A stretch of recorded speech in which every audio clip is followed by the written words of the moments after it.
брат Аширбая, Тачмурат, также ожидает экстрадицию в Туркменистан. Были закрыты все школы на узбекском и казахских языках. Туркменистан проталкивает в общество дискриминационные взгляды по отношению к женщине. Он был жестоко избит, и в больнице он погиб, умер.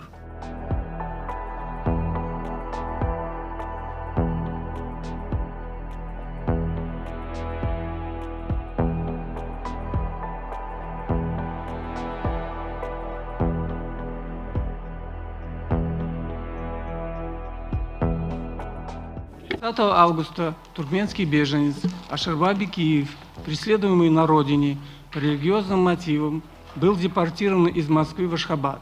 В настоящее время он находится в Тажауском СИЗО. Другой брат Аширбая, Тачмурат, также ожидает экстрадицию в Туркменистан.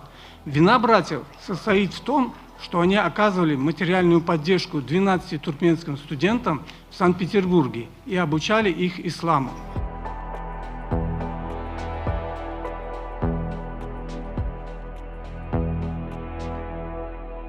Две области Туркменистана на востоке страны граничат с Узбекистаном, где проживает много узбеков.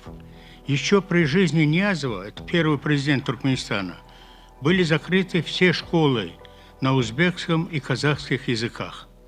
В то же время в Узбекистане, даже в нынешнее время, в школах на туркменском языке ежегодно оканчивают более 1000 выпускников. Еще один пример. Ни в парламенте, ни один руководитель из нацменьшинств не занимает посты в государственных должностях.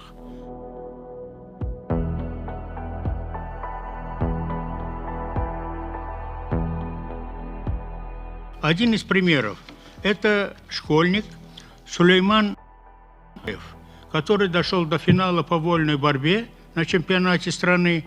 Его предупредили, чтобы он проиграл этот финал, потому что должен был победить туркменский спортсмен. Он, конечно, не послушался, и в итоге он выиграл этот финал. После этого он был жестоко избит, и в больнице он погиб, умер.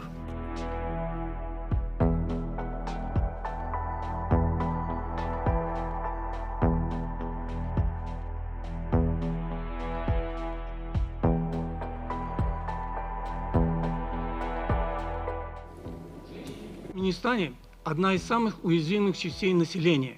Несмотря на Конституцию, на декларации туркменского официоза о гендерном равенстве, на практике Туркменистан проталкивает в общество дискриминационные взгляды по отношению к женщине. Совсем недавно зарубежные СМИ широко разрекламировали закрытие бьюти-центров. Новости о запрете на покраску волос, светлый тон, о запрете на ношение облегающей одежды, на вождение женщинами автомобилей и даже сидеть на переднем сидении в машине